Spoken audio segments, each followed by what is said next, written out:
JDS ಇಂದ ಏನು ಅನ್ಯಾಯ ಆಗಿತ್ತು ಅಥವಾ ಏನು ಸಮಸ್ಯೆ ಆಗಿತ್ತು ಅಥವಾ CP ಯೋಗೇಶ್ವರ್ ನಿಮ್ಗೆ ಹೇಗೆ ಆಪ್ತರಾದ್ರು ಅಂತ? ನಮ್ಮಂತ ಪ್ರಾಮಾಣಿಕ ಕಾರ್ಯಕರ್ತರಿಗೆ ಅವಕಾಶಗಳು ಕಡಿಮೆ ಆಗ್ತವೆ, ಈ ದುಡ್ಡಿರುವಂತವ್ರ ಪ್ರಭಾವ ಜಾಸ್ತಿ ಆಗ್ತದೆ, ಅವರು ನಮ್ಮ ಮೇಲೆ ದಬ್ಬಾಳಿಕೆ ಮಾಡಕ್ ಶುರು ಮಾಡ್ತಾರೆ. ಅದಕ್ಕೆ ಕುಮಾರಸ್ವಾಮಿ ಅವರು ನಮ್ಗೆ ನಮ್ಮ ನೋವುಗಳಿಗೆ ನಮ್ಮ ಸಮಸ್ಯೆಗಳಿಗೆ ಸೊಪ್ಪಾಕಲ್ಲ.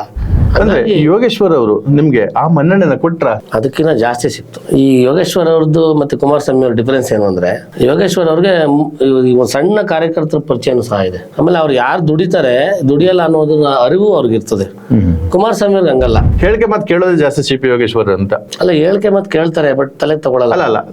ವಾಸ್ತವಾಂಶನ ತಿಳ್ಕೊತಾರೆ. ಬಟ್ ಕಳೆದ ಒಂದು 8-10 ವರ್ಷಗಳಿಂದ ಬಿಜೆಪಿಲಿ ಇದ್ದು ಇವಾಗ ಬಂದು ಕಾಂಗ್ರೆಸ್ ಪಕ್ಷಕ್ಕೆ ಸೇರ್ಪಡೆ ಆಗ್ತಾರೆ. ಎಲ್ಲ ಒಂದ್ ಕಡೆ ಇರ್ಸ್ಮೂರ್ಸೆ.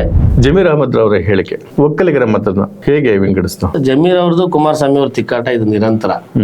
ಅವರು ಬಾಲ್ಯ ಗೆಳೆಯರವರು, ಅವರು ಅವ್ರನ್ನ ಬೈಯೋದು ಇದೇನು ಸರ್ವೇ ಸಾಮಾನ್ಯ. ಅವ್ರದ್ದು ಇದು ಮೊದಲನೇ ಸಲ ಅಲ್ಲ. ಅವ್ರದ್ದು ಕುಮಾರಸ್ವಾಮಿ ಅವ್ರು ಬೋದ್ರು ಅಂದ ತಕ್ಷಣ ಈ ಕ್ಷೇತ್ರದಲ್ಲಿ ಮತ್ತಾರು ಬದಲಾವಣೆ ಆಗ್ಬಿಡ್ತಾರೆ, ಏನೋ ಒಂದು ಚೇಂಜಸ್ ಆಗುತ್ತೆ ಅನ್ನೋದು ಭ್ರಮೆ ಅಷ್ಟೇ. ಒಂದು 21,000 22,000 ಮತಗಳ ಅಂತರದಿಂದ ಯೋಗೇಶ್ವರ್ ಅವ್ರು ಗೆಲ್ತಾರೆ ಸರ್. ಆತ್ಮೀಯ ಕನ್ನಡ ಮನಸ್ಸುಗಳಿಗೆ ನಮಸ್ಕಾರ.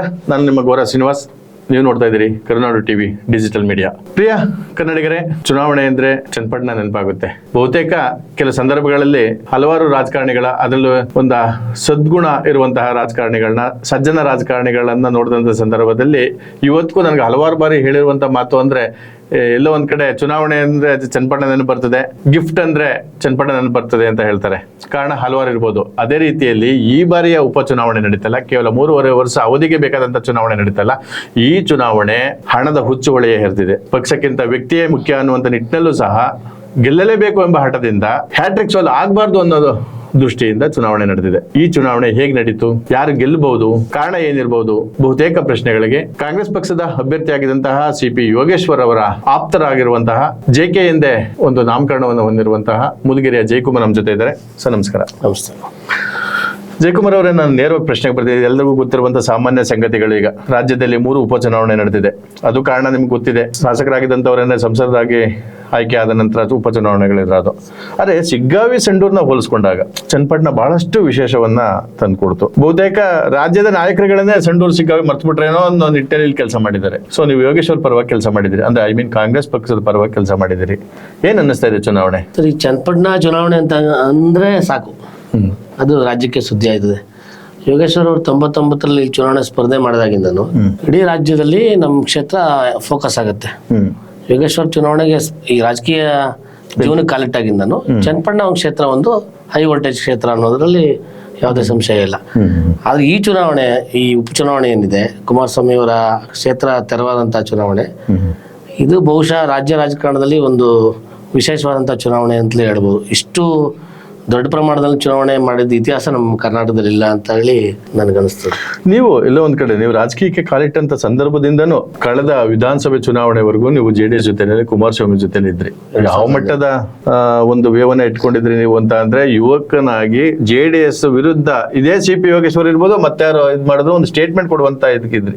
ಅಂತ ಸಂದರ್ಭದಲ್ಲೂ ಸಹ ಕಳೆದ ವಿಧಾನಸಭೆ ಚುನಾವಣೆಯಲ್ಲಿ ಅಂದ್ರೆ 2023ರ ವಿಧಾನಸಭೆ ಚುನಾವಣೆಯಲ್ಲಿ CP ಯೋಗೇಶ್ವರ್ ಪರ ಅಂದ್ರೆ ಬಿಜೆಪಿಗೆ ಹೋಗ್ತೀರಿ. ಸೊ ಯಾಕೆ JDS ಇಂದ ಏನು ಅನ್ಯಾಯ ಆಗಿತ್ತು ಅಥವಾ ಏನು ಸಮಸ್ಯೆ ಆಗಿತ್ತು ಅಥವಾ CP ಯೋಗೇಶ್ವರ್ ನಿಮ್ಗೆ ಹೇಗೆ ಆಪ್ತರಾದ್ರು ಅಂತ? ಇಲ್ಲಿ ಏನಂದ್ರೆ, ಈ JDS ಒಂದು ಕಾರ್ಯಕರ್ತ ಪಾರ್ಟಿ, ಕಾರ್ಯಕರ್ತರಿಗೆ ಬಹಳ ಒಂದು ನಿಷ್ಠೆ ಜಾಸ್ತಿ JDS ಅನ್ನುವಂಥ ಹೆಸರು ಈ ರಾಜ್ಯದಲ್ಲಿದೆ. ಇಲ್ಲಿ ನಮ್ಮ ಚನ್ನಪಟ್ಟಣ ಸ್ಥಳೀಯವಾಗಿ ಮುಖಂಡರುಗಳೇನಿದಾರಲ್ಲ, ಆ ಮುಖಂಡರುಗಳ ಅಧಿಕಾರ ದಾಹಕ್ಕೆ, ಅವರ ಸ್ವಾರ್ಥ ರಾಜಕಾರಣಕ್ಕೆ ಕಾರ್ಯಕರ್ತರು ತುಳಿಯುವಂಥ ಕೆಲಸ ಕಳೆದ 2008 ಕುಮಾರಸ್ವಾಮಿ ಅವರೇನು ಆಯ್ಕೆ ಆಯ್ತಾರೆ ಅಲ್ಲಿಂದ ಶುರು ಆಗ್ತದೆ. ಈ ಸಹಕಾರಿ ಕ್ಷೇತ್ರಗಳಲ್ಲಿ ಒಂದಷ್ಟು ದುಡ್ಡಿರುವಂಥ ಪ್ರಭಾವಿ ರಾಜಕಾರಣಿಗಳು ಸೇರಿಕೊಂಡು ಕ್ಷೇತ್ರದಲ್ಲಿ ಕಾರ್ಯಕರ್ತರನ್ನ ಮಟ್ಟ ಹಾಕುವಂಥ ಕೆಲಸವನ್ನ ನಿರಂತರವಾಗಿ ಮಾಡ್ಕೋತಾ ಬರ್ತಾರೆ. ಆವಾಗ ನಾವೆಲ್ಲ ಬೇಸರ ಆಯ್ತೀವಿ. ನಮಗೆ ಸಾಕಷ್ಟು ಒಂದಷ್ಟು ಸಹಕಾರಿ ಕ್ಷೇತ್ರದಲ್ಲಿ ನಮ್ಮಂಥ ಪ್ರಾಮಾಣಿಕ ಕಾರ್ಯಕರ್ತರಿಗೆ ಅವಕಾಶಗಳು ಕಡಿಮೆ ಆಗ್ತವೆ, ಈ ದುಡ್ಡಿರುವಂಥವ್ರ ಪ್ರಭಾವ ಜಾಸ್ತಿ ಆಗ್ತದೆ, ಅವರು ನಮ್ಮ ಮೇಲೆ ದಬ್ಬಾಳಿಕೆ ಮಾಡಕ್ಕೆ ಶುರು ಮಾಡ್ತಾರೆ. ಅದಕ್ಕೆ ಕುಮಾರಸ್ವಾಮಿ ಅವರು ನಮ್ಮ ನೋವುಗಳಿಗೆ ನಮ್ಮ ಸಮಸ್ಯೆಗಳಿಗೆ ಸೊಪ್ಪಾಕಲ್ಲ, ನಮ್ಮ ಕೈಗೆ ಸಿಗಲ್ಲ ಕುಮಾರಸ್ವಾಮಿ ಅವರು. ನಾವೇನೋ ಒಂದು ಭಾಳ ನಿರೀಕ್ಷೆ ಇಟ್ಕೊಂಡು ಕುಮಾರಸ್ವಾಮಿ ಅವ್ರ ಕ್ಷೇತ್ರದಲ್ಲಿ ಗೆದ್ದರೆ ಕಾರ್ಯಕರ್ತರ ಬದುಕು ಹಸನಾಗ್ತದೆ ಅಂತೇಳಿ ಒಂದು ಆಶಾಭಾವನೆ ಇಟ್ಕೊಂಡು ನಾವು ಚುನಾವಣೆ ಮಾಡಿದ್ವಿ. ಅದೆಲ್ಲ ಒಂದು ಕಡೆ ಕುಮಾರಸ್ವಾಮಿ ಅವ್ರನ್ನ ನಾವು ಬ್ರಹ್ಮನಿಷ್ಠ ಆಗ್ಬಿಡ್ತೀವಿ. ಅವರೆಲ್ಲ ಏನು ನಾಯಕರುಗಳು ಏನು ಪ್ರಭಾವಿ ನಾಯಕರುಗಳಿದ್ದಾರೆ ಅವ್ರ ಪರವಾಗಿ ನಿಂತು ಬಿಡ್ತಾರೆ, ಕಾರ್ಯಕರ್ತರ ಬಗ್ಗೆ ಆಸಕ್ತಿ ತೋರೋದನ್ನೇ ಬಿಟ್ಬಿಡ್ತಾರೆ. ಅಲ್ಲ, ನೀವು ಎರಡು ಮಾತು ಹೇಳಿದ್ರಿ. ಈಗ ಒಂದು ಸಹಕಾರಿ ಕ್ಷೇತ್ರಕ್ಕೆ ಚುನಾವಣೆಗಾಗಿ ಬಂದಂತ ನಾಯಕರು ಅನ್ನೋದಕ್ಕೆ, ಅಂದ್ರೆ ದುಡ್ಡಿರೋರು ಮಾತ್ರ ಸಹಕಾರಿ ಚುನಾವಣೆಗೆ ಬಂದ್ರು. ಹಾಗಾಗಿ ಇಲ್ಲಿ ಪ್ರಾಮಾಣಿಕ ಕಾರ್ಯಕರ್ತರು ಅಂದ್ರೆ JDS ನಲ್ಲಿ ಮಾತ್ರ ಅದು ಅಷ್ಟು ಪ್ರಾಮಾಣಿಕತೆ ಇರ್ತಾರೆ. ಅವ್ರಿಗೆ ಯಾರಿಗೂ ಮನ್ನಣೆ ಸಿಗ್ಲಿಲ್ಲ. ಹಾಗಾಗಿ ಅದಕ್ಕೆ ಸೊಪ್ಪನ್ನು ಇವರು 2013 ಅನಿತಾ ಕುಮಾರಸ್ವಾಮಿ ಅವರು ಸ್ಪರ್ಧೆ ಮಾಡಿದಾಗ ಈ ಫ್ರಂಟ್ ಲೈನ್ ಲೀಡರ್ಗಳೇನು ಒಂದಷ್ಟು ಜನ ಈಗಿದ್ದಾರೆ ಅವರೆಲ್ಲರೂ ಚನ್ನಪಣ್ಣ ರಾಜಕಾರಣಕ್ಕೆ ಎಂಟ್ರಿ ಕೊಡ್ತಾರೆ. ಅಲ್ಲಿವರೆಗೂ ಸ್ಥಳೀಯ ಕಾರ್ಯಕರ್ತರು ಅವರೇ ಮುಖಂಡರಾಗಿರ್ತಾರೆ. ಯಾವಾಗ ಅನಿತಾ ಕುಮಾರಸ್ವಾಮಿ ಅವರು ಸ್ಪರ್ಧೆ ಮಾಡ್ತಾರೆ ಆಗ ಒಂದಷ್ಟು ಜನ ದುಡ್ಡಿರುವಂತ ಲೀಡರ್ಗಳು ಬಂದು ನಮ್ಮ ಚನ್ನಪಣ್ಣಕ್ಕೆ ಸೇರ್ಕೋತಾರೆ. ಅವರು ಈ ಕಾರ್ಯಕರ್ತರನ್ನ, ಈ ಮುಖಂಡರನ್ನ ಯಾರು ಪ್ರಾಮಾಣಿಕ ದುಡಿತಾರೆ ಅಂತ ಅವ್ರನ್ನ ತೊಳೆಯುವಂತ ಕೆಲಸ ನಿರಂತರವಾಗಿ ಶುರು ಮಾಡ್ತಾರೆ. ಅಲ್ಲಿ JDS ಸ್ವಲ್ಪ ಹಿನ್ನಡೆ ಶುರು. ಸೊ JDS ಕಾರ್ಯಕರ್ತರು ಅಂದ್ರೆ ಮೂಲ ಆರಂಭದಿಂದಲೂ JDS ಕಾರ್ಯಕರ್ತರು ಇದ್ದಂತದ್ದೇ ಒಂದು ವೇವ್, ಒಂದು ವರ್ಗ. ಸೊ ಆರಂಭಿಕವಾಗಿ ನಾವು ಅವರ ಚುನಾವಣೆಗೋಸ್ಕರ ಅವ್ರ ಆರ್ಥಿಕ ಪರಿಸ್ಥಿತಿನ ಮುಂದಿಟ್ಕೊಂಡು ಬಂದಂತವರಿಂದ ಸಾಮಾನ್ಯ ಕಾರ್ಯಕರ್ತರನ್ನ ತೊಳಿಲಿಕ್ಕೆ ಸಾಧ್ಯ ಆಯ್ತು. 2013 ಇದ್ದಂತ ಕಾರ್ಯಕರ್ತರ ಪಾರ್ಟಿನೇ ಬೇರೆ, 2013 ಇಲ್ಲಿವರೆಗೂ ಇರ್ತಕ್ಕಂಥ ಪಾರ್ಟಿನೇ ಡಿಫರೆಂಟ್. ಒಂದು ಸಹಕಾರಿ ಕ್ಷೇತ್ರಗಳಿಗೆ ಸಂಬಂಧಪಟ್ಟಾಗಿ ಅವರು ಏನೋ ಅಧಿಕಾರ ಅನುಭವಿಸಬೇಕು ಅಂತ ಬಂದಾಗ ಇವ್ರು ಹಣ ಇದಾರೆ ಅನ್ನೋ ಕಾರಣಕ್ಕೋಸ್ಕರ ಕುಮಾರಸ್ವಾಮಿ ಅವ್ರ ಕುಟುಂಬನೂ ಅವ್ರಿಗೆ ಮನ್ನಣೆ ನೀಡ್ತಾರೆ. ಮಾಡ್ತಾರೆ ಈ ಕಾರ್ಯಕರ್ತರ ದೂರುಗಳಿಗೆ ಸ್ಪಂದಿಸುವುದೇ ಇಲ್ಲ. ನಮ್ ಚುನಾವಣೆ ಮಾಡ್ತಾರೆ, ಇವರು ದುಡ್ಡು ಇಟ್ಕೊಂಡವ್ರೆ, ಪ್ರಬಲವಾಗಿದ್ದಾರೆ, ಇವ್ರು ಇಟ್ಕೊಂಡು ನಾವು ಚುನಾವಣೆ ಮಾಡುವ ಅನ್ನೋ ಮನಸ್ಥಿತಿಗೆ ಕುಮಾರಸ್ವಾಮಿ ಅವರು ಸಹ ಬಂದ್ಬಿಡ್ತಾರೆ. ಕಾರ್ಯಕರ್ತರು ತಡೆಯಪ್ಪ, ನಮ್ ದುಡ್ದವ್ರೆ ಅವತ್ತಿಂದ ಪಾರ್ಟಿ ಕಟ್ಟವ್ರೆ ಅನ್ನೋ ಮನಸ್ಥಿತಿಯಿಂದ ಆಚೆ ಬಂದ್ಬಿಡ್ತಾರೆ. ಅಂದ್ರೆ ಯೋಗೇಶ್ವರ್ ಅವರು ನಿಮ್ಗೆ ಆ ಮನ್ನಣೆನ ಕೊಟ್ರ? ನೀವು JDS ಕಾರ್ಯಕರ್ತರಾಗಿದ್ದು ನಿಮ್ಮತ್ತವ್ರು ಅನೇಕ ಮಂದಿ ಆ ಸಮಯದಲ್ಲಿ ಹೋದ್ರಿ, ನೀವೇನು ಒಬ್ಬರೇ ಹೋಗ್ಲಿಲ್ಲ. ಹೌದು, ಹಲವಾರು ಜನ ನಿಮ್ ಜೊತೆ ಬಂದ್ರು ಅಥವಾ ಅವ್ರ ಜೊತೆ ನೀವು ಇದ್ರಿ. ಇಂಥ ಸಂದರ್ಭದಲ್ಲಿ CP ಯೋಗೇಶ್ವರ್ ಅಥವಾ BJP ಪಕ್ಷದಿಂದ ಅದೇ ಮನ್ನಣೆ ನಿಮ್ಗೆ ಸಿಕ್ತಾ? ಅದಕ್ಕಿಂತ ಜಾಸ್ತಿ ಸಿಕ್ತು. ಈ ಯೋಗೇಶ್ವರ್ ಅವ್ರದ್ದು ಮತ್ತೆ ಕುಮಾರಸ್ವಾಮಿ ಅವ್ರ ಡಿಫರೆನ್ಸ್ ಏನು ಅಂದ್ರೆ, ಯೋಗೇಶ್ವರ್ ಅವ್ರಿಗೆ ಒಂದು ಸಣ್ಣ ಕಾರ್ಯಕರ್ತರ ಪರಿಚಯನೂ ಸಹ ಇದೆ. ಆಮೇಲೆ ಅವ್ರು ಯಾರು ದುಡಿಯಲ್ಲ ಅನ್ನೋದನ್ನ ಅರಿವು ಅವ್ರಿಗೆ ಇರ್ತದೆ. ಕುಮಾರಸ್ವಾಮಿ ಅವ್ರಿಗೆ ಹಂಗಲ್ಲ. ಕುಮಾರಸ್ವಾಮಿ ಅವ್ರಿಗೆ ಯಾರಾದ್ರೂ ಇಲ್ಲಿ ಹೋಗಿ ಹೇಳ್ಬೇಕು, ಇವ್ ಚುನಾವಣೆ ಮಾಡ್ತಾವನೆ ಅಣ್ಣ ಅಂತ ಹೇಳಿದ್ರೆ ಒಪ್ಕೋತಾರೆ ಅಷ್ಟೇ. ಅವ್ರಿಗೆ ಸತ್ಯಾಂಶ ಗೊತ್ತಿರೋದಿಲ್ಲ. ಬಟ್ ಯೋಗೇಶ್ವರ್ ಅವ್ರಿಗೆ ಹಂಗಲ್ಲ, ಅವ್ರು ಗುರುತಿಸ್ತಾರೆ. ಯೋಗೇಶ್ವರ್ ಅವರು ನೇರವಾಗಿ ಗುರುತಿಸ್ತಾರೆ, ಯಾರು ಹೇಳಿಕೆ ಮತ್ತೆ ಕೇಳಲ್ಲ ಅಂತ ಕೇಳಲ್ಲ. ಕೇಳಿದ್ರು ಅದು ತಲೆಗೆ ಹಾಕೊಳ್ಳಲ್ಲ. ಅವರು ದುಡಿದಿರೋರನ್ನ ಗುರುತಿಸ್ತಾರೆ. ಇವರು ರಾಜ್ಯ ರಾಜಕಾರಣಿ, ಹಾಗಾಗಿ ಇಡೀ ರಾಜ್ಯವನ್ನ ಯಾರಾದ್ರು ಹೇಳಿದ್ರೆ ಅವ್ರು ಕೇಳಬೇಕು. ಬಟ್ ಇಲ್ಲಿ ಸ್ಥಳೀಯ ರಾಜಕಾರಣಿ ಆಗಿರೋದ್ರಿಂದ ನೇರವಾಗಿ ಗುರುತಿಸ್ತಾರೆ, ಯಾರ ಮಾತನ್ನು ಕೇಳೋದು ತಲೆಗೆ ಹಾಕೊಳ್ಳಲ್ಲ ಅಂತ ಹೇಳ್ತಾರೆ.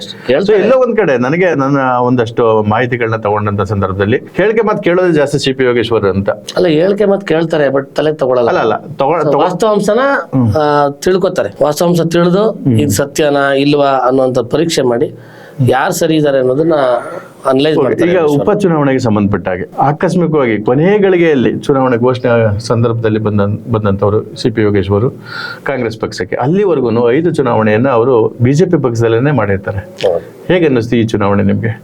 ಅಲ್ಲ, ಇದೊಂದು ಡಿಫ್ರೆಂಟ್ ಒಂದು ಇಶ್ಯೂ. ಇದು ಹಿಂದುತ್ವಕ್ಕೆ ಒಗ್ಕೊಂಡಿದ್ದಂತ ಯೋಗೇಶ್ವರ್ ಅವರು ಕಳೆದ 5 ಚುನಾವಣೆನ ಭಾರತೀಯ ಜನತಾ ಪಾರ್ಟಿನಲ್ಲಿ ಕಂಟೆಸ್ಟ್ ಮಾಡಿ ಅಲ್ಲಿ ತೀರಾ ಸೋಲುಗಳನ್ನ ಎದುರಿಸ್ತಾರೆ. ಅವರು ಪಾರ್ಟಿನ ಸದೃಢ ಮಾಡ್ಬೇಕು ಅಂತ ಹೇಳಿ ಅವ್ರನ್ನೇ ಅವ್ರು ತ್ಯಾಗ ಮಾಡ್ಕೊಂಡು ಸಕ್ರಿಯವಾಗಿ ಪಾರ್ಟಿ ಕಟ್ಕೊಂಡು ಪಾರ್ಟಿಗೆ ಒಂದು ಶಕ್ತಿ ತುಂಬುವಂತ ಕೆಲಸನ CP ಯೋಗೇಶ್ವರ್ ಅವ್ರು ಮಾಡಿರ್ತಾರೆ. ಬದಲಾದ ರಾಜಕೀಯ ಸನ್ನಿವೇಶ, ಅವರ ರಾಜಕೀಯ ಭವಿಷ್ಯದ ಅಳಿವು ಉಳಿವಿನ ಪ್ರಶ್ನೆ ಬಂದಾಗ ಪಾರ್ಟಿನ ಬದಲಾಯಿಸಬೇಕಂತ ಅನಿವಾರ್ಯತೆ ಬರುತ್ತೆ. ಎಲ್ಲಿ BJP-ನಲ್ಲಿ ಟಿಕೆಟ್ ಸಿಗೋದಿಲ್ಲ ಅಂತ ಹೇಳಿ ನಿರ್ಧಾರ ಆದ್ಮೇಲೆ ತಮ್ಮ ಅಸ್ತಿತ್ವ ಉಳ್ಕೋಬೇಕು, ಕ್ಷೇತ್ರದಲ್ಲಿ ನಾನು ಶಾಸಕರಾಗಬೇಕು ಅನ್ನೋ ಒಂದು ಆಸೆ ಅವ್ರದ್ದು ಈಡೇರಿಸ್ಕೋಬೇಕು ಅನ್ನೋ ಉದ್ದೇಶದಿಂದ ಕಾಂಗ್ರೆಸ್ ಪಕ್ಷಕ್ಕೆ ದಿಢೀರ್ ಅಂತ ಬಂದು ಸೇರ್ಪಡೆ. ಮತ್ತೆ ಅವರ ಮೂಲ ಪಾರ್ಟಿ ಕಾಂಗ್ರೆಸ್, ಬಟ್ ಕಳೆದ ಒಂದು 8-10 ವರ್ಷಗಳಿಂದ BJP-ಲಿ ಇದ್ದು ಇವಾಗ ಬಂದು ಕಾಂಗ್ರೆಸ್ ಪಕ್ಷಕ್ಕೆ ಸೇರ್ಪಡೆ ಆಗ್ತಾರೆ. ಎಲ್ಲ ಒಂದ್ ಕಡೆ ಇರ್ಸ್ಮೂರ್ಸೆ ಯೋಗೇಶ್ವರ್ ಅವರು ಒಂದು BJP ಪಾರ್ಟಿಯಿಂದ ಸ್ಪರ್ಧೆ ಮಾಡಿ 3 ಬಾರಿ ಸೋತು ದಿಢೀರ್ ಅಂತ ಕಾಂಗ್ರೆಸ್ ಸೇರ್ಕೊಂಡ ತಕ್ಷಣ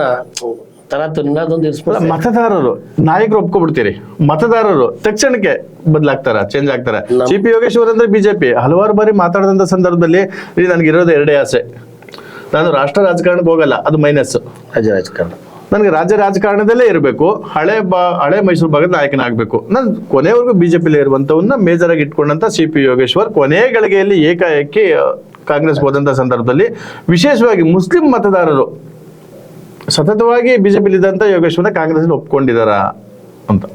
ಇಲ್ಲ ನೋಡಿ, ಮುಸ್ಲಿಂ ಮತದಾರರು ಏನು ಅಂದ್ರೆ ಅದು ಭಾರತೀಯ ಜನತಾ ಪಾರ್ಟಿಗೆ ವಿರೋಧ. ಅವರು ಯೋಗೇಶ್ವರ್ ಅಲ್ಲ ಅಂತ ಹೇಳ್ತೀರಿ? ಅಲ್ಲ, ಯೋಗೇಶ್ವರ್ ಅವ್ರಿಗೆ ವಿರೋಧನೇ ಇಲ್ಲ. ಅವ್ರ ಸಿದ್ಧಾಂತ ಏನು ಅಂದ್ರೆ ಆ ಸಂದರ್ಭ, ಕೊನೆಯ ಸಂದರ್ಭ ಅಲ್ಲ, ಅವ್ರು ಹಿಂದಿನಿಂದ ಕನಿಷ್ಠ 1 ತಿಂಗಳು 3 ತಿಂಗಳಿಂದ ಅವರು ನಾನು ಕಾಂಗ್ರೆಸ್ ಅಭ್ಯರ್ಥಿ ಅಂತ ಘೋಷಣೆ ಮಾಡ್ಕೊಂಡ್ ಬಂದಿದ್ರೆ ಬೇರೆ ಪ್ರಶ್ನೆ. ನಮ್ ಚನ್ನಪಣ್ಣ ಮತದಾರ ಹೆಂಗೆ ಅಂದ್ರೆ ಫ್ರಾಕ್ಷನ್ ಆಫ್ ಸೆಕೆಂಡ್ ರಿಯಾಕ್ಟ್ ಆಯ್ತಾರೆ. ನೀವು ಯಾವುದೇ ನಿರ್ಧಾರ ನಾಯಕರು ತಗೊಂಡ್ರೆ ತಕ್ಷಣಕ್ಕೆ ಸ್ಪಂದಿಸ್ತಾರೆ. ಈ ಕಳೆದ 2013 ಚುನಾವಣೆಯಲ್ಲಿ ಸಿ ಪಿ ಯೋಗೇಶ್ವರ್ ಅವರು ಸಮಾಜವಾದಿ ಪಾರ್ಟಿಗೆ ನಾಮಿನೇಷನ್ ಹಾಕೋ ದಿವಸ ಘೋಷಣೆ ಮಾಡ್ತಾರೆ, ನಾನು ಸಮಾಜವಾದಿ ಪಾರ್ಟಿ ಅಭ್ಯರ್ಥಿ ಅಂತೇಳಿ. ತಕ್ಷಣ ನಮ್ಮ ಜನ ರಿಯಾಕ್ಟ್ ಆಯ್ತಾರೆ, ಅವ್ರನ್ನ ಒಂದು ಒಳ್ಳೆ ಲೀಡಲ್ಲಿ ಗೆಲ್ಲಿಸ್ತಾರೆ. ನಮ್ಮ ಚನ್ನಪಟ್ಟಣ ಕ್ಷೇತ್ರದಲ್ಲಿ ಮಾನಸಿಕವಾಗಿ ಅಂದ್ರೆ ಮತದಾರರು ಮತ್ತು ಇಲ್ಲಿನ ಎಲ್ಲ ನಾಯಕರಿಗೂ ಸಿ ಪಿ ಯೋಗೇಶ್ವರ್ ಬಹಳ ಮುಖ್ಯ ಆದ್ರೆ ಹೊರತು ಪಕ್ಷ ಅಲ್ಲ, ವ್ಯಕ್ತಿನೇ ಇಂಪಾರ್ಟೆಂಟ್ ಆಯ್ತು. ಯೋಗೇಶ್ವರ್ ಅವ್ರು ಬೇಕು. ಈ ಬಾರಿ ಉಪಚುನಾವಣೆಯಲ್ಲಿ ಹಲವಾರು ನಾಯಕರನ್ನ ಕಾಂಗ್ರೆಸ್ ಪಕ್ಷದಿಂದ ಬಂದಂತ ಹಾಲಿ ಸಚಿವರು ಶಾಸಕರ ಜೊತೆಗೆ ಬೇರೆ ಬೇರೆ ಮಾಜಿ ಹಾಲಿ ಎಲ್ಲನ್ನು ಗಮನಿಸಿದಂಥ ಸಂದರ್ಭದಲ್ಲಿ ಬಂದ ಪುಟ್ಟ ಓದ ಪುಟ್ಟ ಅಂತ ಇದ್ರು. ಅಂದ್ರೆ ಈಗೆಲ್ಲ ಸಂಕಲಗೆರೆನಲ್ಲಿ ಅಥವಾ ನಿಮ್ಮ ಮುದುಗೆರೆನಲ್ಲಿ ಇಂಥ ನಾಯಕರನ್ನ ಪ್ರಚಾರಕ್ಕೆ ಇಟ್ಟಿದ್ದಾರೆ ಅಂದ್ರೆ ಅಲ್ಲಿ ಮಾತ್ರ ಬಂದು ಹೋಗ್ತಿದ್ದಂಥವ್ರು. ಸುರೇಶ್ ಅವ್ರನ್ನ ಹೊರತುಪಡಿಸಿದ್ರೆ ಸಿ ಪಿ ಯೋಗೇಶ್ವರ್ ಇಲ್ಲಿ ಒಬ್ಬಂಟಿಗರಾಗ್ತಾ ಇದ್ರ ಪ್ರಚಾರದಲ್ಲಿ ಅಂತ ಇಲ್ಲ. ಪಕ್ಷ ಏನಾಗಿದೆ ಅಂದ್ರೆ ಉಸ್ತುವಾರಿ ಅಂತೇಳಿ ಕಾಂಗ್ರೆಸ್ ಪಾರ್ಟಿ ನೇಮಕ ಮಾಡಿತ್ತಲ್ಲ, ಪ್ರತಿಯೊಂದು ಜಿಲ್ಲಾ ಪಂಚಾಯತಿನಲ್ಲೂ ಆಯಾ ಜಿಲ್ಲಾ ಪಂಚಾಯತ್ ಸಂಬಂಧಪಟ್ಟಂಗೆ ಉಸ್ತುವಾರಿಗಳನ್ನು ನೇಮಕ ಮಾಡಿದರು. ಅವರು ಅವರ ಕ್ಷೇತ್ರ ವ್ಯಾಪ್ತಿನಲ್ಲಿ ಸಂಘಟನೆ ಮಾಡ್ಕೊಂತ ಬಂದರು. ಯೋಗೇಶ್ವರ ಜೊತೆ ಪ್ರಚಾರದಲ್ಲಷ್ಟೇ ಮೊನ್ನೆ ಡಿ ಕೆ ಸುರೇಶ್ ಅವರು, ಬಾಲಕೃಷ್ಣ ಅವರು ಆಯಾ ವ್ಯಾಪ್ತಿನಲ್ಲಿ ಆಯಾ ಜಿಲ್ಲಾ ಪಂಚಾಯತಿ ವ್ಯಾಪ್ತಿಗೆ ಬಂದಾಗ ಪ್ರಚಾರ ಮಾಡಿದ್ದಾರೆ. ಸುರೇಶ್ ಅವರು ಸಂಪೂರ್ಣವಾಗಿ ಯೋಗೇಶ್ ಅವ್ರ ಜೊತೆ. ಹೌದು, ಅದು ನಾನು ಆರಂಭದಲ್ಲಿ ಹೇಳಿದೆ, ಸುರೇಶ್ ಅವ್ರನ್ನ ಜೊತೆ ಹೊರತುಪಡಿಸಿದ್ರೆ ಇನ್ ಬಾಕಿಯವರೆಲ್ಲ ಬಂದಪುಟ್ಟ ಹೋದಪುಟ್ಟ ಅಂತ. ಸಿಎಂ 2 ಸಲ ಬಂದಿದ್ದಾರೆ, DCM 2 ಸಲ ಬಂದಿದ್ದಾರೆ. ಇಡೀ ತಾಲೂಕಿನ DCM ಅವರು ಒಂದೊಂದು ಪಾಯಿಂಟ್ ಮಾಡಿ ಪ್ರಚಾರ ಮಾಡಿದ್ದಾರೆ. ಇಡೀ ಪಾರ್ಟಿ ಅವ್ರ ಜೊತೆ ತೋರಿಸ್ಕೊಂಡಿದೆ. ಇತ್ತೀಚೆಗೆ ಹಲವಾರು ನಾಯಕರನ್ನ ಮತ್ತೆ ಮತದಾರರನ್ನ ಅಥವಾ ಕೆಲವು ಕಾರ್ಯಕರ್ತರನ್ನ ಮಾತಾಡಿಸಿದಂತ ಸಂದರ್ಭದಲ್ಲಿ ಸಿ ಪಿ ಯೋಗೇಶ್ವರ್ ಚುನಾವಣೆ ಮಾಡಲಿಲ್ಲ, ಕಾಂಗ್ರೆಸ್ ಮಾತ್ರ ಚುನಾವಣೆ ಮಾಡ್ತು. ಹೌದು, ಇದು ಪಾರ್ಟಿ ಅಲ್ವಾ ಸರ್? ಕಾಂಗ್ರೆಸ್ ಪಾರ್ಟಿನ ಚುನಾವಣೆ ಮಾಡಬೇಕು, ಸಿ ಪಿ ಯೋಗೇಶ್ವರ್ ಅಭ್ಯರ್ಥಿ ಅಷ್ಟೇ. ಅಭ್ಯರ್ಥಿ ಬಹುತೇಕ ಎಲ್ಲಾ ಚುನಾವಣೆಗಳನ್ನು ಸಿ ಪಿ ಯೋಗೇಶ್ವರ್ ಮಾಡ್ತಾರೆ, ಇದೊಂದು ಚುನಾವಣೆ ಕಾಂಗ್ರೆಸ್ ಅವ್ರು ಮಾಡ್ತಾರೆ ಅಂತ. ಅಂದ್ರೆ ಪಾರ್ಟಿ ಸಿಸ್ಟಮ್ ಅಲ್ಲಿ ಚುನಾವಣೆ ಮಾಡಿದ್ರು, ಪಾರ್ಟಿ ಸಿಸ್ಟಮ್ ಚುನಾವಣೆ. ಬಟ್ ಅದಕ್ಕೆ ಸ್ಪಂದಿಸಿದ್ರ ಅಂತ ಸಿ ಪಿ ಯೋಗೇಶ್ವರ್ ಕೇವಲ ಅಭ್ಯರ್ಥಿಯಾಗಿ ಅಷ್ಟೇ ಇದ್ರು. ಇಲ್ಲ, ಅವರು ಯೋಗೇಶ್ವರ್ ಅಭಿಮಾನಿಗಳಾಗ್ಬೋದು, ಮೂಲ ಕಾಂಗ್ರೆಸ್ಸಿಗರಾಗ್ಬೋದು, ಚುನಾವಣೆನ ಒಂದು ಪಾರ್ಟಿ ಸಿಸ್ಟಮ್ ಅಲ್ಲಿ ಬಹಳ ಅಚ್ಚುಕಟ್ಟಾಗಿ ಮಾಡಿದ್ರು. ಅಂದ್ರೆ ಮತದಾರರಿಗೆ ಅಥವಾ ಕಾರ್ಯಕರ್ತರಿಗೆ ಅವ್ರದೇ ಆದಂತ ಕಾರ್ಯಕರ್ತರಿದ್ದು. ಇಲ್ಲಿ ನೀವು ಕೊನೆ ಗಳಿಗೆನಲ್ಲಿ ಮರ್ಜ್ ಆದ್ರಿಂದ ಸಿ ಪಿ ಯೋಗೇಶ್ವರ್ಗೆ ಒಂದು ವರ್ಚಸ್ಸಿತ್ತು, ಸಿ ಪಿ ಯೋಗೇಶ್ವರ್ ಒಂದಷ್ಟು ಅಭಿಮಾನಿಗಳಿದ್ರು, ಸಿ ಪಿ ಯೋಗೇಶ್ವರ್ಗೆ ಒಂದಷ್ಟು ಜನ ನಾಯಕರಿದ್ರು. ಆದ್ರೆ ಈ ಚುನಾವಣೆ ಬಂದಂತ ಕೊನೆ 24 ಗಂಟೆ ಸಂದರ್ಭದಲ್ಲಿ ಯೋಗೇಶ್ವರ್ ಅವರ ನಾಯಕರುಗಳಿಗೆ, ಅವ್ರು ಬೆಳೆಸ್ತಂತವ್ರಿಗೆ ಅಥವಾ ಹಿಂಬಾಲಕರಿಗೆ ಅಥವಾ ಬೆಂಬಲಿಗರಿಗೆ ಅಥವಾ ಮತದಾರರಿಗೂ ಸಹ ಸಿ ಪಿ ಯೋಗೇಶ್ವರ್ದು ಏನು ತಲುಪಿಲ್ಲ. ಅಂದ್ರೆ ನೇರವಾಗಿ ಮಾತಾಡ್ಲಿಕ್ಕಾಗ್ಲಿಲ್ಲ, ನೇರವಾಗಿ ಸ್ಪಂದಿಸಕ್ಕಾಗ್ಲಿಲ್ಲ, ಎಲ್ಲವನ್ನೂ ಕಾಂಗ್ರೆಸ್ನವರೇ ಮಾಡಿದ್ರು. ಹಾಗಾಗಿ ಸಿ ಪಿ ಯೋಗೇಶ್ವರ್ ಅವರ ಪರ ನಿಂತಿದ್ದಂಥವ್ರು ಎಲ್ಲ ಒಂದ್ ಕಡೆ ಒಂದು ಮುಖ ಮನಸ್ಸಿಗೆ ಒಳಗಾದ್ರು ಅನ್ನೋ ಆ ತರದ ವಾತಾವರಣ ತಾಲೂಕಲ್ಲಿಲ್ಲ. ಪ್ರತಿ ಗ್ರಾಮದಲ್ಲೂ ಸಿ ಪಿ ಯೋಗೇಶ್ವರ್ ಅವ್ರ ಮುಖಂಡರು ಮತ್ತೆ ಏನ್ ಕಾಂಗ್ರೆಸ್ನ ಈ ಹಳೆಯ ಕಾಂಗ್ರೆಸ್ನವರಿದ್ರು ಒಟ್ಟಾಗಿ ಚುನಾವಣೆ ಮಾಡಿದ್ದಾರೆ, ಬಹಳ ಅಚ್ಚುಕಟ್ಟಾಗಿ ಚುನಾವಣೆ ಮಾಡಿದ್ದಾರೆ. ಸೃಷ್ಟಿಯಾಗಿಲ್ಲ. ಕೊನೆಯದಾಗಿ ಜಮೀರ್ ಅಹಮದ್ ಅವರ ಹೇಳಿಕೆ ಒಕ್ಕಲಿಗರ ಮತನ ಹೇಗೆ ವಿಂಗಡಿಸ್ತಿದೆಯಾ ಇಲ್ವಾ? ಇಲ್ಲ ಸರ್, ಆ ತರದ ಎಫೆಕ್ಟ್ ಏನಾಗಲ್ಲ. ಯಾಕೆ ಅಂತ ಹೇಳಿದ್ರೆ ಜಮೀರ್ ಅವ್ರದ್ದು ಕುಮಾರಸ್ವಾಮಿ ಅವ್ರ ತಿಕ್ಕಾಟ ಇದು ನಿರಂತರ. ಅವರು ಬಾಲ್ಯ ಗೆಳೆಯರವರು, ಅವರು ಅವ್ರನ್ನ ಬೈಯೋದು ಇದೇನು ಸರ್ವೇ ಸಾಮಾನ್ಯ. ಅವ್ರದ್ದು ಇದು ಮೊದಲನೇ ಸಲ ಅಲ್ಲ ಅವ್ರದ್ದು. ಅಲ್ಲ, ಅವರು ಇಲ್ಲಿ ಸಾಮಾನ್ಯವಾಗಿ ಬಂದಂಥದ್ದು ಕರಿಯ ಅನ್ನೋದಕ್ಕೆ ಯಾರು ಹೊತ್ತಿಗೆ ತಲೆ ಕೆಡಿಸ್ಕೊಳ್ಳಿಲ್ಲ. ಆದ್ರೆ ಕೊಂಡ್ಕೋತೀವಿ ಅಂದಂತ ಮಾತಿಗೆ ಒಕ್ಕಲಿಗರು, ಬೆಂಗಳೂರಿನ ನಿವಾಸಿಗಳು, ಬೆಂಗಳೂರಿನಲ್ಲಿರುವಂತಹ ಇಲ್ಲಿಯ ಮತದಾರರು, ಬೆಂಗಳೂರಿಗೆ ಅಪ್ ಅಂಡ್ ಡೌನ್ ಮಾಡುವಂತ ಇಲ್ಲಿಯ ಮತದಾರರು ಬಹಳಷ್ಟು, ಯಾಕಂದ್ರೆ 88.81% ಮತದಾನ ಆಯಿತು ಅಂತ ಅಂದ್ರೆ ಬೆಂಗಳೂರಿನಲ್ಲಿದ್ದಂತ ಚುನಾವಣೆಗೆ ಏನೋದಿ ಬಿಡು ಅನ್ನುವಂಥವ್ರು ಸಹ ಬಂದು ಇದೇ ಉದ್ದೇಶ ಮತ ಹಾಕಿದ್ರು ಅಂತ. ಸರ್, ಈಗ ಒಕ್ಕಲಿಗ ಸಮುದಾಯದಲ್ಲಿ ಆ ಮನಸ್ಥಿತಿ ಹೊರಟೋಗಿದೆ. ಈಗ ಯೋಗೇಶ್ವರ್ ಅವರು ಒಕ್ಕಲಿಗ ನಾಯಕರು, ಶಿವಕುಮಾರ್ ಅವರು ಒಕ್ಕಲಿಗರ ನಾಯಕರು, ಕುಮಾರಸ್ವಾಮಿ ಅವರು ಒಕ್ಕಲಿಗರ ನಾಯಕರು, ಈಗ ಎಲ್ಲರನ್ನೂ ಬೈತಾರೆ. ಯೋಗೇಶ್ವರ್ ಬೈದಾಗ ಯೋಗೇಶ್ವರ್ ಫಾಲೋವರ್ಸ್ ಏನು ರೊಚ್ಚಿಗೆದ್ದು ಎಲ್ಲಿಂದ ಗಲಾಟೆ ಮಾಡುವಂತ. ಸಿ ಪಿ ಯೋಗೇಶ್ವರ್ ಅವರು ಮಾಧ್ಯಮದ ಜೊತೆ ಮಾತಾಡ್ಬೇಕಾದ್ರೂ ಅದನ್ನೇ ಹೇಳ್ತಾರೆ, ಎದುರಾಕೊಂಡು ಉಳಿದವ್ರು ಯಾರು ಇಲ್ಲ, ನಾನು ಉಳಿತೀನೋ ಇಲ್ವೋ ಅನ್ನೋ ಮಾತನ್ನ ಹೇಳಿದ್ದಾರೆ. ದೇವೇಗೌಡರ ಬಗ್ಗೆ ಗೌರವ ಇದೆ, ಯೋಗೇಶ್ವರ್ ಅವ್ರಿಗಾಗ್ಬೋದು, ಈ ಕ್ಷೇತ್ರ ಯಾರಿಗಾದ್ರೂ ಆಗ್ಬೋದು ರಾಜ್ಯದಲ್ಲಿ.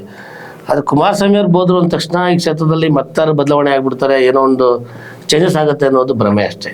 1 or 2% ಒಂದಷ್ಟು ಅವರ ಅಭಿಮಾನಿಗಳಿಗೆ ಅಷ್ಟೇ ನೋವಾಗ್ಬೋದು. ಯೋಗೇಶ್ವರ್ ಕುಮಾರಸ್ವಾಮಿ ಅವ್ರಿಗೆ ಜಮೀರ್ ಬೈದ್ರು ಅಂತ. ಯಾಕೆ ಅಂತ ಹೇಳಿದ್ರೆ ಜಮೀರ್ ಅವ್ರು ನಿರಂತರವಾಗಿ ಬೈತಾನೆ ಇರ್ತಾರೆ ಸರ್. ಅವ್ರ ಆತ್ಮೀಯ ಸ್ನೇಹಿತರು, ಅವ್ರ ಬಗ್ಗೆ ಸಂಪೂರ್ಣ ಸಾಮಾನ್ಯವಾಗಿ ಬೈಯೋದೇ ಬೇರೆ, ಚುನಾವಣಾ ಸಂದರ್ಭದಲ್ಲಿ ಪ್ರಚಾರದ ವೇಳೆ ಬೈಯೋದೇ ಬೇರೆ. ಅವರ ಕುಮಾರಸ್ವಾಮಿ ಅವ್ರದ್ದು ಜಮೀರ್ ಅವ್ರದ್ದು ಸಂಬಂಧ ಇರಬಹುದು. ಚುನಾವಣೆ ಸಂದರ್ಭ ಮತ್ತೆ ಪ್ರಚಾರದ ಸಂದರ್ಭ ಎರಡು ಬಹಳ ಮುಖ್ಯ ಆಗ್ತವೆ. ಇನ್ನು ಹೊರಗಡೆ ಇದ್ದಂತ ಸಂದರ್ಭದಲ್ಲಿ ಹೆಗಲ ಮೇಲೆ ಕೈ ಹಾಕೋದಿರ್ಬೋದು, ಹೊಡೆದಾಡ್ಕೊಳ್ಳೋದು, ಬೈದಾಡ್ಕೊಳ್ಳೋದಿರ್ಬೋದು, ಗಿಂಡೋದಿರ್ಬೋದು, ಕಿವಿ ಹತ್ರ ಮಾತಾಡೋದಿರ್ಬೋದು, ಅವೆಲ್ಲ ಸಪರೇಟ್. ಜಮೀರ್ ಅವ್ರು ಏನ್ ಬೈದ್ರು ಅದ್ರ ಎಫೆಕ್ಟ್ JDS ಅವ್ರಿಗೆ ಅಷ್ಟೇ. ಅವ್ರು ಮನ್ಸಿಗೆ ಬೇಜಾರಾಗಿರ್ಬೋದು, ನಮ್ಮ ನಾಯಕನ ಬೈದ ಜಮೀರ್ ಅಹಮದ್ ಖಾನ್ ಅಂತ ನೊಂದ್ಕೋಬಹುದು ಅಷ್ಟೇ. ಅದು ಹೊರತುಪಡಿಸಿ ಸಮುದಾಯಕ್ಕೆ ಏನೋ ಒಂದು ಎಫೆಕ್ಟ್ ಆಗ್ಬಿಡುತ್ತೆ ಅನ್ನೋ ಮನಸ್ಥಿತಿಲಿ ಇವತ್ತು ನಮ್ಮ ಸಮುದಾಯ ಇಲ್ಲ. ಈ ಬಾರಿ ಹೆಚ್ಚು ಮತದಾನ ಆಗಿದೆ, ಶೇಕಡವಾರು ಮತದಾನ ಆಗಿದೆ. ಸೊ ಗ್ರಾಮೀಣ ಪ್ರದೇಶ ಹೇಗಿದೆ ಯೋಗೇಶ್ವರ್? ಗ್ರಾಮೀಣ ಭಾಗದಲ್ಲಿ ತುಂಬ ಚೆನ್ನಾಗಿದೆ ಸರ್. ಹಳ್ಳಿಗಳಲ್ಲಿ ಏನು ಯೋಗೇಶ್ವರ್ ಅವರು ನೀರಾವರಿ ಯೋಜನೆ ಮಾಡಿದ್ರು ಅದರ ಸಂಪೂರ್ಣ ಲಾಭವನ್ನು ಇವತ್ತು ತಾಲೂಕಿನ ಜನ ಪಡಿತಾ ಇದ್ದಾರೆ. ಅದರ ಎಫೆಕ್ಟು ಕಳೆದ 10 ವರ್ಷಗಳಿಂದ ಇವಾಗ ಅವ್ರು ಜಾಸ್ತಿ ಇದೆ. ಅಲ್ಲ, ನಿಮ್ಗೆ ನೆನಪಿರ್ಬೋದು, ಬಹುಶಃ CP ಯೋಗೇಶ್ವರ್ ಅವರು ಅತಿ ಹೆಚ್ಚು ಸೋತಿದ್ದೇ ನೀರಾವರಿ ಆದ್ಮೇಲೆ. ಹೌದು, ಅಂದ್ರೆ ಅದು ಬೇರೆ ಬೇರೆ ಕಾರಣ, ಡಿಫ್ರೆಂಟ್ ಇಶ್ಯೂಸ್. ಟೆಕ್ನಿಕಲಿ ಕುಮಾರಸ್ವಾಮಿ ಅವರು ಈ ಕ್ಷೇತ್ರದಲ್ಲಿ ಮುಖ್ಯಮಂತ್ರಿ ಆಯ್ತಾರೆ ಅನ್ನೋ ಒಂದೇ ಒಂದು ಆಶಾಭಾವನೆ ಇಟ್ಕೊಂಡಷ್ಟೇ ಈ ಕ್ಷೇತ್ರದ ಜನ ಸೋಲಿಸಿದ್ದು. ಕಳೆದ ಚುನಾವಣೆಯಲ್ಲಿ ತಮಗೆಲ್ಲ ಗೊತ್ತಿರೋಂಗೆ ಅಲ್ಪಸಂಖ್ಯಾತರ ಮತ ಸಾಲಿಡ್ ಆಗಿ ಕುಮಾರಸ್ವಾಮಿ ಅವರಿಗೆ ವರ್ಗಾವಣೆ ಆದ್ರಿಂದ ಯೋಗೇಶ್ವರ್ ಸೋಲಾಯಿತು. 2023 ಯೋಗೇಶ್ವರ್ ಅವ್ರು ಗೆಲ್ಲಬೇಕಿತ್ತು. ಆ್ಯಕ್ಚುಲಿ ಆ ಒಕ್ಕಲಿಗರ ಇದೇನು ಈ ಅಲ್ಪಸಂಖ್ಯಾತರ ಮತ ಒಂದೇ ಕಡೆ ಕ್ರೋಢೀಕೃತ ಆಯಿತು, ಹಂಗಾಗಿ ಸೋಲಾಯ್ತೆ ಹೊರತು ತಾಲೂಕಿನ ಜನ ಯೋಗೇಶ್ವರ್ ಪರವಾಗಿದ್ದಾರೆ. ಈ CP ಯೋಗೇಶ್ವರ್ ಅವರಿಗೆ ಕಾಂಗ್ರೆಸ್ ಬಂದಿರೋದ್ರಿಂದ ಈಗ ಬಿಜೆಪಿ ಮನಸ್ಥಿತಿಯನ್ನು ಹೊಂದಿದ್ದಂತಹ CP ಯೋಗೇಶ್ವರ್ ಅವರು ಏಕಾಏಕಿ ಕಾಂಗ್ರೆಸ್ಗೆ ಬಂದಂತಹ ಸಂದರ್ಭದಲ್ಲಿ 11ಕ್ಕೂ ಹೆಚ್ಚು ಮುಸ್ಲಿಮ್ಸ್ ವಾರ್ಡ್ಗಳಲ್ಲಿರುವಂತಹ ಮತದಾರರು ಕಾಂಗ್ರೆಸ್ ಪಕ್ಷದ ಜೊತೆಗೆ CP ಯೋಗೇಶ್ವರ್ಗೆ ಸ್ಪಂದಿಸಿದಾರಾ? ಪರಿಪೂರ್ಣವಾಗಿ 100% ಅವ್ರ ಜೊತೆಗಿದ್ದಾರೆ. ಯೋಗೇಶ್ವರ್ ಜೊತೆ ಶೇಕಡವಾರು ಮತ ಅಂದ್ರೆ ಮುಸ್ಲಿಮರ ಮತ ಎಷ್ಟು ಬರ್ಬೋದು ಯೋಗೇಶ್ವರ್ ಅವ್ರಿಗೆ? ಯೋಗೇಶ್ವರ್ ಅವ್ರಿಗೆ ಈಗ 84% ಆಗಿದೆ ಅಲ್ಲಿ ಮುಸ್ಲಿಂ ಮತ. ಅದರಲ್ಲಿ 95% ಬರುತ್ತೆ ಯೋಗೇಶ್ವರ್ ಅವ್ರಿಗೆ. ಇಲ್ಲ ಒಂದು 5% JDSಗೆ ಹೋಗ್ಬೋದು ಅಷ್ಟೇ. ಕೊನೆಯದಾಗಿ ಎಷ್ಟು ಮತಗಳ ಅಂತರದಿಂದ ಗೆಲ್ಬೋದು? ಒಂದು 21,000 22,000 ಮತಗಳ ಅಂತರದಿಂದ ಯೋಗೇಶ್ವರ್ ಅವ್ರು ಗೆಲ್ತಾರೆ ಸರ್. ಅಂದ್ರೆ ನಿಖಿಲ್ ಕುಮಾರಸ್ವಾಮಿ ಮತ್ತೊಮ್ಮೆ ಸೋಲನ್ನ ಪಡ್ಕೊಂಡು ಹ್ಯಾಟ್ರಿಕ್ ಸೋಲು ಅನುಭವಿಸ್ತಾರೆ ಅಂತೀರಿ? ಅಂದ್ರೆ CP ಯೋಗೇಶ್ವರ್ ಹ್ಯಾಟ್ರಿಕ್ ಸೋಲ್ಗೆ ಹೋಗಲ್ಲ, ಗೆಲುವನ್ನು ಸಾಧಿಸ್ತಾರೆ ಅಂತ ಎಲ್ಲ ಈ ಕ್ಷೇತ್ರದ ಜನ ಯೋಗೇಶ್ವರ್ ಅವ್ರು ಗೆಲ್ಸಿದ್ದಾರೆ. ಕಳೆದ 23ನೇ ತಾರೀಕು ಅದರ ಫಲಿತಾಂಶ ಹೊರಬರ್ತದೆ. ಯೋಗೇಶ್ವರ್ ಅವರು ಸೋಲಿನ ಸರಪಳಿಯನ್ನ ಬಿಡಿಸ್ಕೊಂಡು ಗೆಲುವಿನಾಗೆ ಬೀರ್ತಾರೆ. ಸೊ ಒಟ್ಟಾರೆ ನಿಮ್ಮ ಪರವಾಗಿ ಅಂದ್ರೆ ನಿಮ್ಮ ಯೋಗೇಶ್ವರ್ ಅವರ ಪರವಾಗಿ, ಪಕ್ಷದ ಪರವಾಗಿ CP ಯೋಗೇಶ್ವರ್ ದುಡ್ದಂಥವ್ರಿಗೆ ಏನಾರು ಹೇಳಕ್ಕೆ ಇಷ್ಟಪಡ್ತೀರಾ? ಇವತ್ತು ಕೇಂದ್ರ ಸರ್ಕಾರದ ಮಂತ್ರಿಗಳಾದಂಥ ಕುಮಾರಸ್ವಾಮಿ ಅವರ ಒಂದು ದೊಡ್ಡ ಹೋರಾಟ, ಅವರಿಡೀ ಪಕ್ಷದ ನಾಯಕರುಗಳ ಒಂದು ತೀವ್ರ ಪೈಪೋಟಿಯ ನಡುವೆಯೂ ಸಹ ಯೋಗೇಶ್ವರ್ ಅವರ ಪರವಾಗಿ ನಿಂತು ಏನಿವತ್ತು ಕ್ಷೇತ್ರದಲ್ಲಿ ದುಡ್ದಂಥ ಯೋಗೇಶ್ವರ ಅಭಿಮಾನಿಗಳಾಗ್ಬೋದು, ಕಾಂಗ್ರೆಸ್ ಕಾರ್ಯಕರ್ತರಾಗ್ಬೋದು, ಕಾಂಗ್ರೆಸ್ ಮುಖಂಡರಾಗ್ಬೋದು, ಇವತ್ತು ಯೋಗೇಶ್ವರ್ ಅವ್ರ ಗೆಲುವಿಗೆ ಏನು ಶ್ರಮ ವಹಿಸಿದ್ದಾರೆ ಅವ್ರಿಗೆ ಯೋಗೇಶ್ವರ್ ಪರವಾಗಿ ನಾನು ತುಂಬ ಹೃದಯದ ಧನ್ಯವಾದಗಳನ್ನು ಅರ್ಪಿಸ್ತೀನಿ. ಒಬ್ಬ ನಮ್ಮ ತಾಲೂಕಿನ ಮಣ್ಣಿನ ಮಗನ ಗೆಲುವಿಗೆ ಸಹಕರಿಸಿದಂಥ ಎಲ್ಲ ಕ್ಷೇತ್ರದ ಮತದಾರರಿಗೂ ನಾನು ಧನ್ಯವಾದಗಳನ್ನ ಸಲ್ಲಿಸ್ತೀನಿ. ಆತ್ಮೀಯ ವೀಕ್ಷಕರೇ, ಇಷ್ಟೊತ್ತು ಚನ್ನಪಟ್ಟಣ ಉಪಚುನಾವಣೆಯಲ್ಲಿ CP ಯೋಗೇಶ್ವರ್ ಗೆಲ್ತಾರೆ.